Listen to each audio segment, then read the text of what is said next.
Fala pra mim, rapaziada, quem que não gosta de assistir um bom esporte, hein? Uma boa competição, Olimpíadas então, Copa do Mundo então, que é isso? É a forma da gente demonstrar o que a gente gosta mesmo de ver e torcer pelo que a gente acredita. O sentimento da vitória é uma coisa gratificante, por mais que eu nunca tenha visto o Brasil ganhar.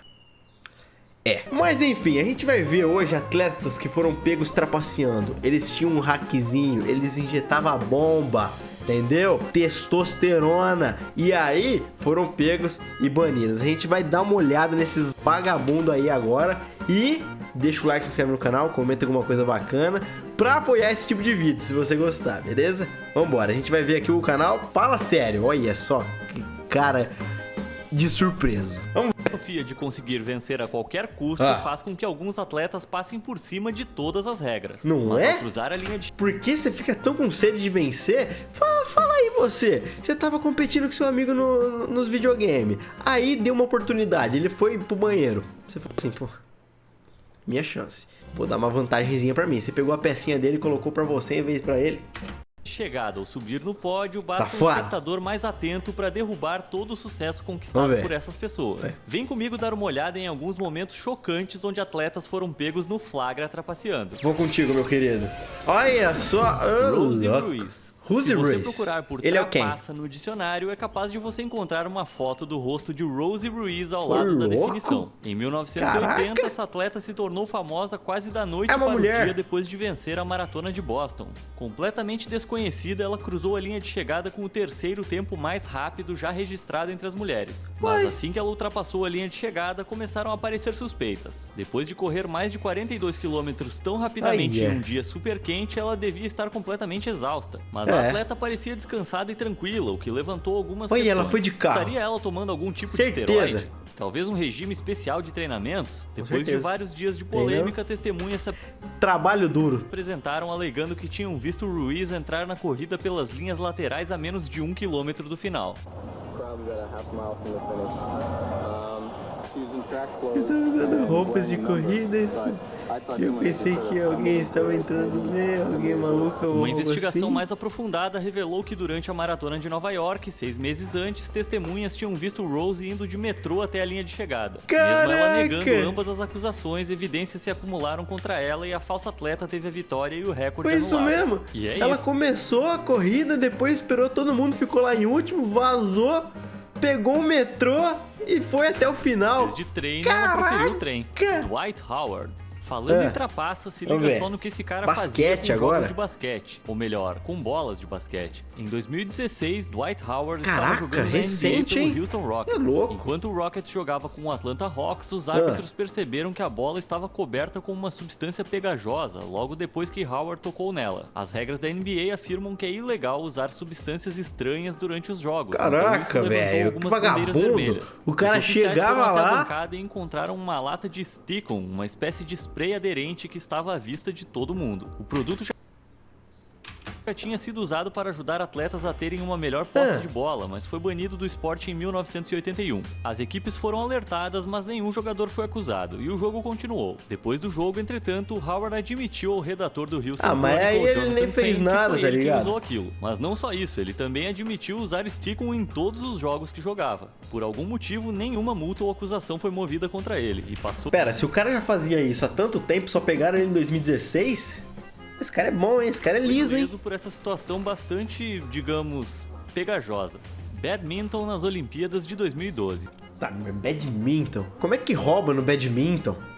Com trapaças, duvido que o badminton venha à sua mente. Mas nas Olimpíadas de Londres, em 2012, várias equipes usaram a tática de entregar alguns jogos de propósito. Nessas Olimpíadas, a competição foi organizada de modo que todas as equipes se enfrentariam entre si. Os resultados das partidas anteriores eram usados para colocar as equipes em grupos de habilidades, com times de níveis parecidos jogando uns contra os outros. Assim, ao perder estrategicamente alguns jogos no início do torneio, um time poderia jogar partidas mais fáceis contra times mais fracos na fase de mata-mata.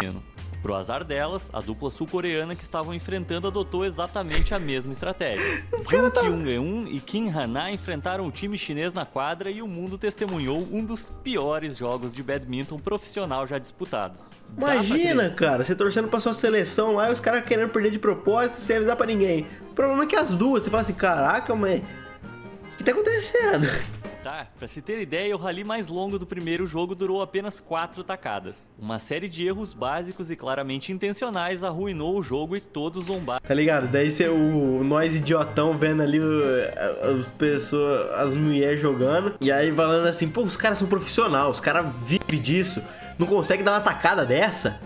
Mas também quem que vê badminton, né? Vaiaram as jogadoras quando saíram da quadra. Para piorar a você situação, tem um monte de coisa pra escolher. O cara vai lá e escolhe badminton. A Indonésia também teve o mesmo tipo de problema. Como era bastante óbvio o que estavam fazendo, as 4 duplas foram formalmente acusadas de tentar fraudar as partidas com um desempenho ruim. Como punição, foram desclassificados do restante do torneio. Tomara que isso sirva para que deixem de trapacear daqui pra frente. Seleção espanhola de basquete paraolímpico. Em 2000, a Paralimpíada de Sydney foi abalada por um escândalo que ainda hoje faz as pessoas sentirem vergonha alheia. Em quadras australianas, o time paralímpico espanhol de basquete venceu a Rússia em sua última partida para ganhar o ouro. Mas após o encerramento dos jogos, um membro da equipe, Carlos Ribagorda, confessou algo bizarro à imprensa. A equipe deveria ser composta exclusivamente por jogadores com QI inferior a 70, mas 10 de seus 12 jogadores eram, na verdade, atletas mentalmente competentes com QIs muito mais altos do que o máximo permitido. Aparentemente, todos eles se inscreveram como parte de um grande esquema para aumentar as chances de vitória de seu país. Eles chegaram até a receber atestados médicos falsos para que fingissem ser deficientes mentais. O pior de tudo é que nas Paralimpíadas, cara...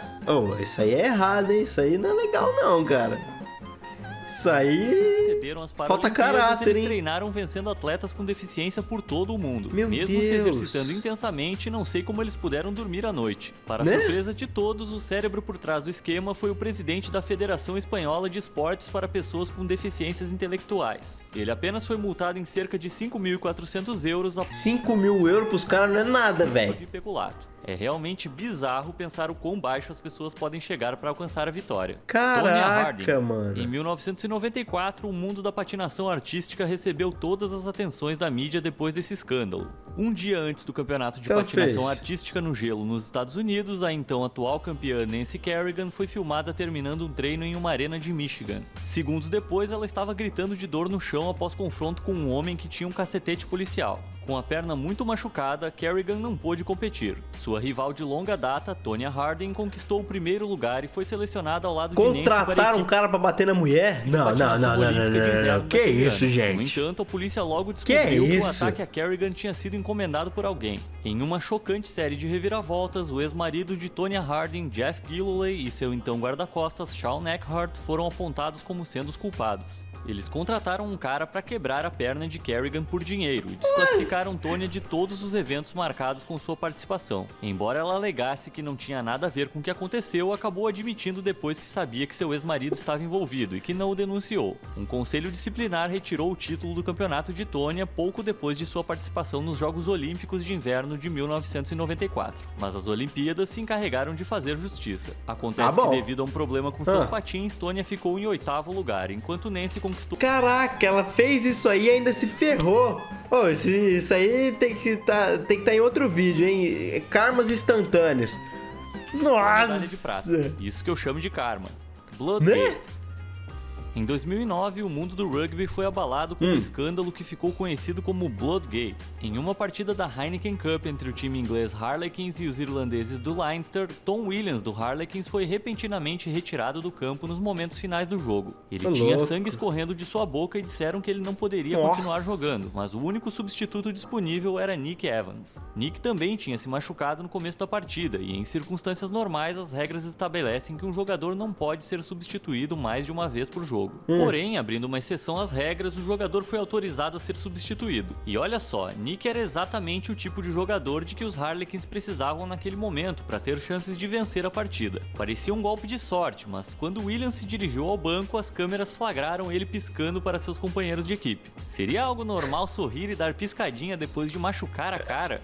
Algo definitivamente não estava certo, e a European Rugby Cup iniciou uma investigação sobre o episódio. Eles descobriram que o Williams tinha recebido uma cápsula de sangue falsa do fisioterapeuta Nossa, da equipe. O cara nem se machucou de verdade. Que voltasse nesse momento crítico. Foi uma tática ilegal orquestrada pelo presidente executivo da equipe, Dean Richards, que foi acusado de 4... Mas não tem médico aí não, ué? Os caras não pegaram os médicos da própria liga, não? Ué, ficou... fica pra conta dos próprios médicos do time, né? Aí os caras estavam no complô, aí já Richards, viu, né? Williams e o fisioterapeuta foram aí banidos do viu, esporte, né? E o clube Harlequins foi multado em 260 mil euros. Ah, bom, Pior agora sim pesou no bolso. Harlequins nem sequer deu a vitória a eles. Até hoje, a BBC afirma que foi o maior escândalo da história do rugby, e acho que você vai concordar com isso. Ou o uniforme alternativo de 2009 do estado francês. Em esportes como o beisebol, qualquer coisa pode ser a diferença entre a vitória e a derrota. E acontece que em 2014, o arremessador do New York Yankees, Michael Pineda, resolveu jogar sujo para melhorar seu rendimento. Enquanto seu time enfrentava o Boston Red Sox, o arremessador da liga principal de beisebol decidiu aprimorar seu jogo usando alcatrão de pinho para melhorar sua pegada na bola. Ele deixou um pouco da substância pegajosa igual no o cara do pescoço e basquete. esfregou discretamente a bola nela antes de jogá-la, mas não tão discretamente pelo visto. Em pouco tempo, o técnico do Red Sox notou algo estranho e informou o árbitro. Curiosamente, no mesmo momento em que o treinador reclamou de Pineda, deu pra ver um torcedor apontando a trapaça do jogador. Depois de vários árbitros Caramba, o cara viu dali? pescoço, Pineda foi imediatamente expulso do jogo e das próximas 10 partidas. As regras da liga principal de beisebol afirmam claramente que você não pode usar substâncias estranhas na bola, mas essa não nenhuma foi a primeira pode, vez tem que ser Pineda natural, foi tem que pego ser normal, trapaceando cara. Ele usou o mesmo alcatrão de pinho em uma partida anterior contra o Red Sox e até foi pego pela câmera fazendo essa aplicação. Bem, definitivamente não foi uma boa ideia fazer isso.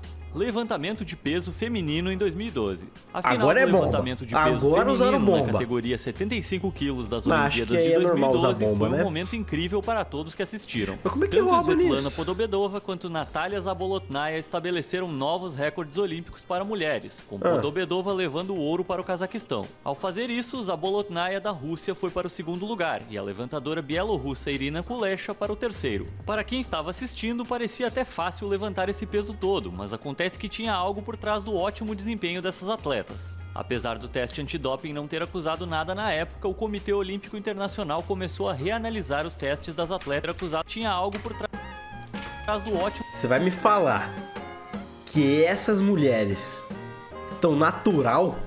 O desempenho dessas atletas. Cadê o Rodrigo Góes? Apesar do teste antidoping não ter acusado nada na época, acusou nada o o antidoping? Internacional começou a reanalisar os testes das atletas em 2015. Graças a um avanço na tecnologia, o comitê foi capaz de recolher substâncias anteriormente ignoradas, pegando trapaceiros que achavam que sairiam impunes. A análise revelou uma lista de atletas que claramente violaram as leis antidoping, incluindo 3 nomes: Svetlana Podobedova, Natalia Zabolotnaya e Irina Kulesha. Dá As pra 3 ver na musculosas cara, halterofilistas foram desclassificadas, olha o perderam tamanho suas das medalhas mulheres. e tiveram seus recordes olímpicos anulados. Que isso? Parece que aquela história de a justiça tarda, mas não falha, até que é bem verdadeira.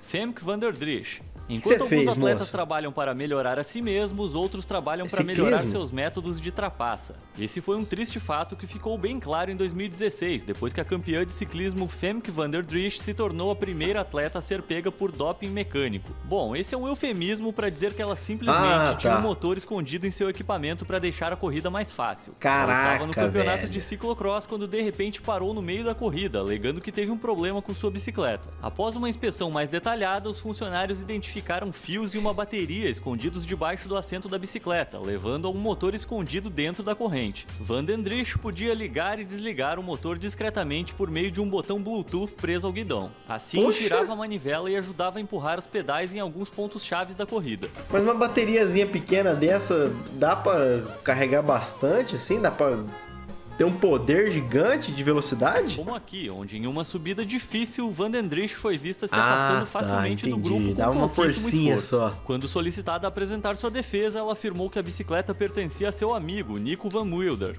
Mesmo ele confirmando a história, as regras da época diziam que a responsabilidade pela bicicleta era dela. A culpa não foi minha, gente. A bicicleta não é minha, eu peguei.